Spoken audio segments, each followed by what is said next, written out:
partir de agora, vamos ver o que fazer quando soa o alarme de emergência. Atenção!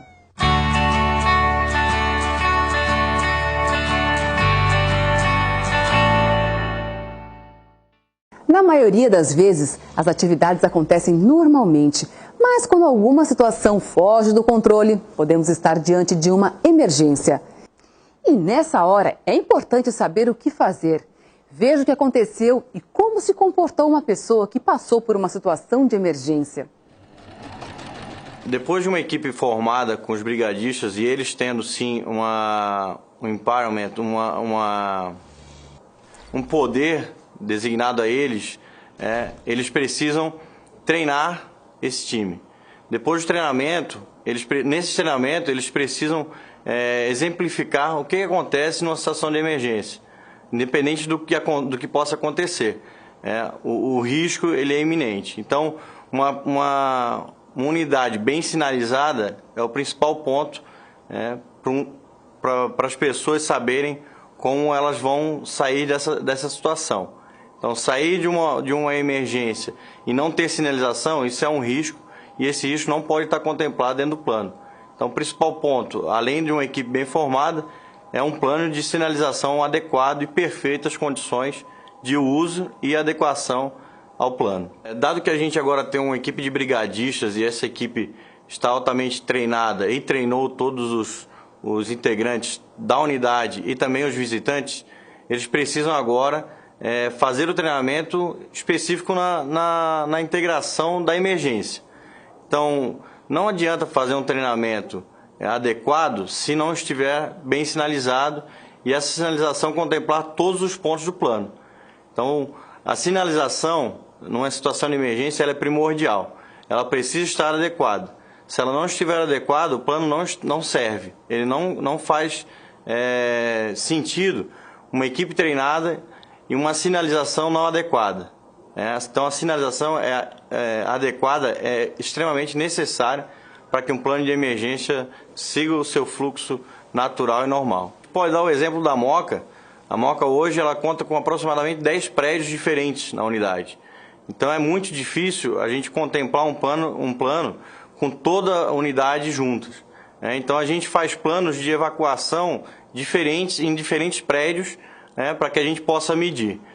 Inclusive o último treinamento que a gente teve, um plano de emergência de evacuação, a gente fez no noturno, fez no carregamento e a gente conseguiu bater o recorde em 4 minutos e 57 segundos. A gente conseguiu evacuar 3 prédios de carregamento que a gente tem na Moca. Então esse é um tipo de eficácia do plano e ativação na execução do plano. Só não adianta ter um plano e nunca utilizar. Você precisa utilizar o plano para que na situação de emergência, e a situação pode acontecer, se você fez um plano, obrigatoriamente não, mas esse plano é para alguma coisa, tem que servir para alguma coisa. Se você não testá-lo, o dia que acontecer uma emergência, você não vai saber como lidar. Você vai depender dos brigadistas. E não pode depender dos brigadistas um plano. Os brigadistas vão montar o plano, pela sua experiência e pela sua técnica, mas na hora da execução, são todas as pessoas responsáveis pela emergência. Então você não pode ficar na mão dos brigadistas. Você tem que fazer o plano que todos conheçam e ativar esse plano, executá-lo. Mesmo num treinamento, mas tem que ser executado. Emergência é a situação crítica em que a pessoa corre risco de sofrer alguma lesão séria ou até de perder a vida. Dentro da companhia, há 2 tipos de emergência: a situação emergencial e a crise. A situação emergencial é um evento com grande impacto sobre o negócio. A reputação, os produtos e marcas, os consumidores, os clientes, os funcionários, a comunidade e os acionistas da empresa, todos podem sofrer as consequências do evento emergencial. Por isso, a necessidade de tratamento detalhado de cada ocorrência. Exemplos dessas situações são emissões de ar poluente, descarga de fluidos locais inadequados, incêndios e explosões e desastres naturais.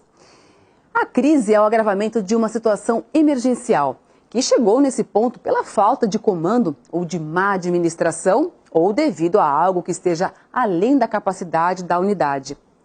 Seja na situação emergencial ou na crise, é muito importante você saber o que fazer e a quem recorrer. Afinal, pessoas podem estar correndo perigo enquanto você demora em agir. Então, o primeiro passo é lidar com a comunicação de emergência, que pode ser feita tanto entre os funcionários da empresa quanto para fora da unidade. Quando a comunicação é externa, você precisa entrar em contato com os serviços de emergência, como bombeiros, polícia e ambulâncias. Mas você também pode contatar as autoridades, os vizinhos da unidade, as famílias de funcionários, a imprensa e os acionistas. Na comunicação interna, você deve entrar em contato com os funcionários e com os serviços de emergência internos, como a brigada de incêndio e os serviços médicos. Demais setores também devem ser informados, como a gerência e os especialistas nacionais e da unidade, o coordenador da equipe de administração de crises nacionais, o seguro e os departamentos de segurança da unidade, da área, da zona e global. E atenção, em caso de situação emergencial, o engenheiro regional de segurança e o gerente de segurança da zona devem ser comunicados imediatamente. Em caso de crise, além dessas duas pessoas, o coordenador da equipe nacional de gerenciamento de crises também deve ser avisado. Nos acontecimentos com emergência, a responsabilidade é compartilhada. Todas as pessoas envolvidas na situação possuem responsabilidade e papéis definidos, incluindo você. Ela começa pelos especialistas, que são bombeiros, primeiros socorros, entre outros, até os membros da administração. Todos eles são responsáveis pela organização em situação de emergência. Eles têm conhecimento completo dos procedimentos e sabem o tratamento adequado para situações emergenciais. É por isso que precisamos saber o procedimento nesse momento, porque sua resposta rápida à ocorrência adversa faz com que mais vidas sejam preservadas. E atenção, hein? Em situação emergencial, a prioridade indispensável é a segurança das pessoas envolvidas. Se você identificar uma situação emergencial, comunique rapidamente a emergência, acionando o alarme. Avise o sistema de pronto atendimento ou informe a um superior que está acontecendo algo fora do normal.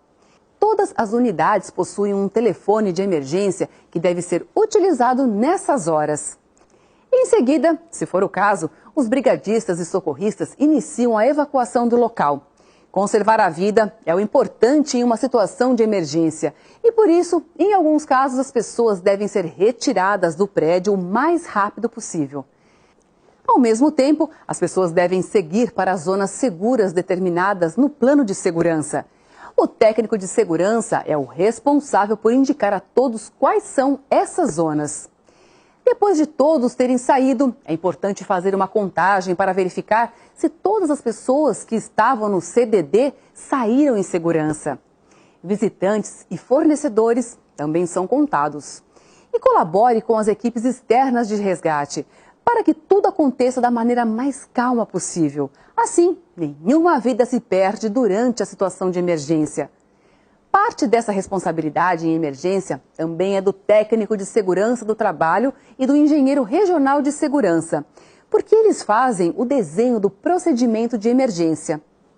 O desenho diminui os efeitos negativos de uma situação emergencial e procura saber se existem todos os equipamentos de segurança no CDD, se todos os procedimentos emergenciais estão mapeados e as pessoas devidamente treinadas.